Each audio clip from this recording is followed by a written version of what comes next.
The Evolution Elite control can hold up to 40 products in its memory. 10 of those 40 products can be assigned to the buttons at the bottom of the control at any given time. For an example of how to program, we're going to add set points for chicken strips to the memory of the control and then assign this to button number 2.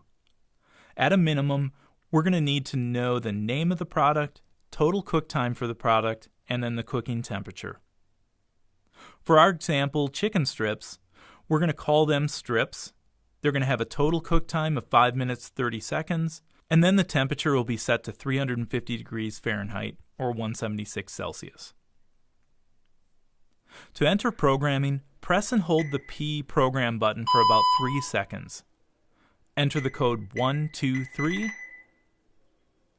Next, scroll through the products until you find an open product.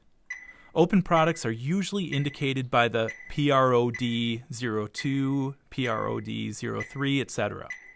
The only product on our control that currently has anything programmed to it is product 1. As you can see, it is set to fries. For this example, we are going to program our strips to step P2, or PROD02.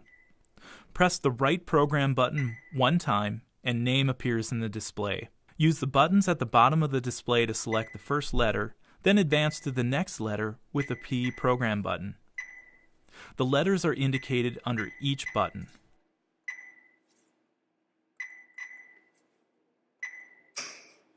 For a blank space, use the 0 button to find the underscore. Next, we're going to assign a button.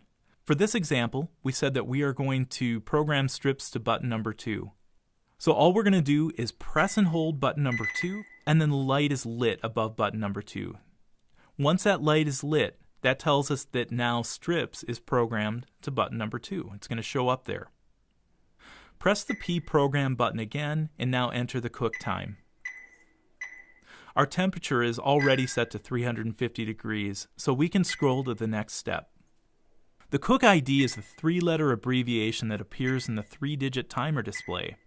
For our example, we're going to set this to STP, abbreviation for strips. Alarm 1 and 2 are used to tell the end user that they need to do something like shake a basket or stir. We're not going to use this in this example. If you did want to use this, you just enter the time as it remains on the cook cycle. For example, if we wanted to have a shake programmed in after 30 seconds, I would enter 5 minutes here, as our total cook time is 5 minutes 30 seconds. Then there would be a little alarm, and that would remind the end user, hey, shake the basket. For this example, we're going to leave the quality timer at 0.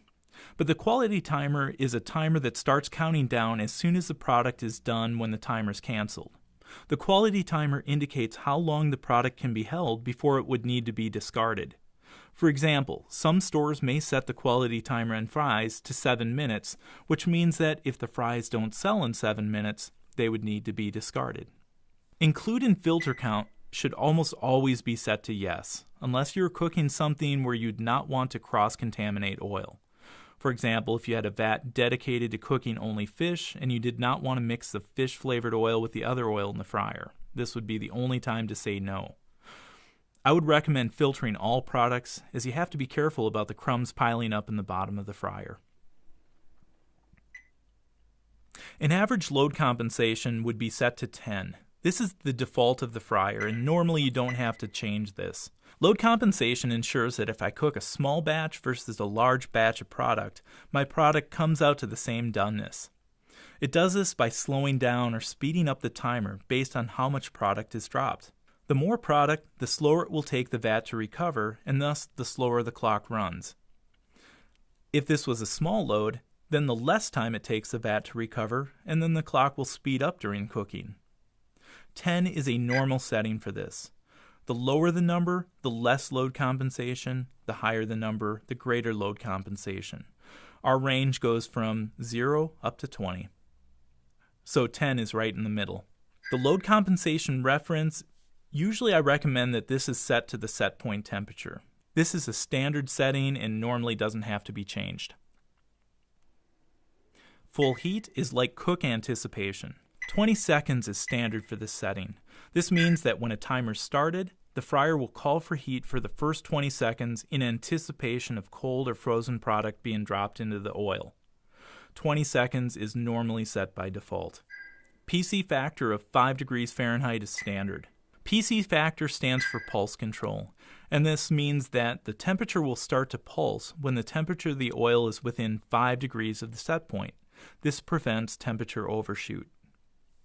So now we have added our product and we're ready to exit. Press and hold the P program button to exit.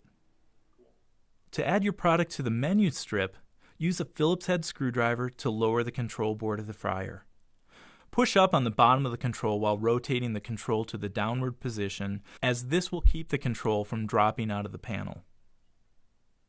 Pull the menu strip out of the control.